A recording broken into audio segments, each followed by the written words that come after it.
C'est Marguerite. Et si elle est présente aujourd'hui à Dijon, c'est exceptionnel. Ça arrive seulement une seule fois par an à l'occasion de la foire gastronomique.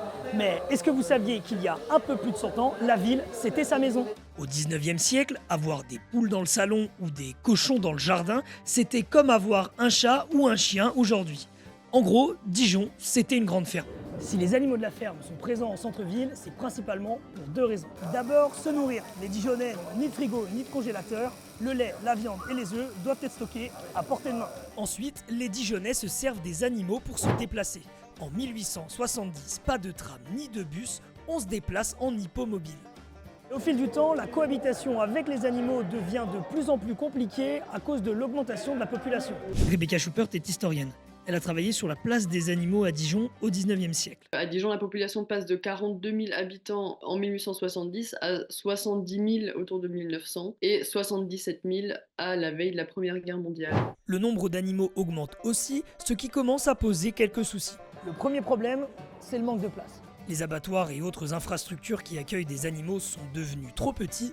La solution, en construire de nouveaux en périphérie de la ville.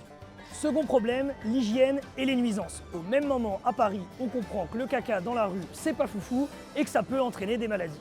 Du coup, l'État met en place les premières politiques de salubrité et de santé publique. Ces mesures prises au niveau national arrivent aussi à Dijon et le 31 mars 1899, la mairie de la ville décide d'encadrer la construction de nouvelles vacheries et porcheries. Les abattoirs trop petits, le cri du bétail, les excréments en pleine rue, les Dijonnais n'en peuvent plus. En 1903, ils portent plainte contre l'installation de porcheries et de vacheries. Ils affirment que l'eau et l'air du quartier sont pollués et contaminés par les animaux. Bref, la colère monte. À tel point qu'on va déplacer les animaux dans les quartiers industriels de Dijon comme celui des tanneries. Mais les ouvriers ne veulent pas non plus des animaux. Il y a effectivement un changement de mentalité avec les nouvelles générations ouvrières, parce que leurs parents qui venaient de la campagne avaient encore ces habitudes d'autoconsommation, alors que les nouvelles générations qui naissent directement à la campagne, à la ville, qui grandissent, ont beaucoup moins cette habitude d'avoir des animaux chez eux. Et du coup, Marguerite, on fait quoi de toi? Tu déménages à la campagne, comme un petit Parisien, pendant le Covid.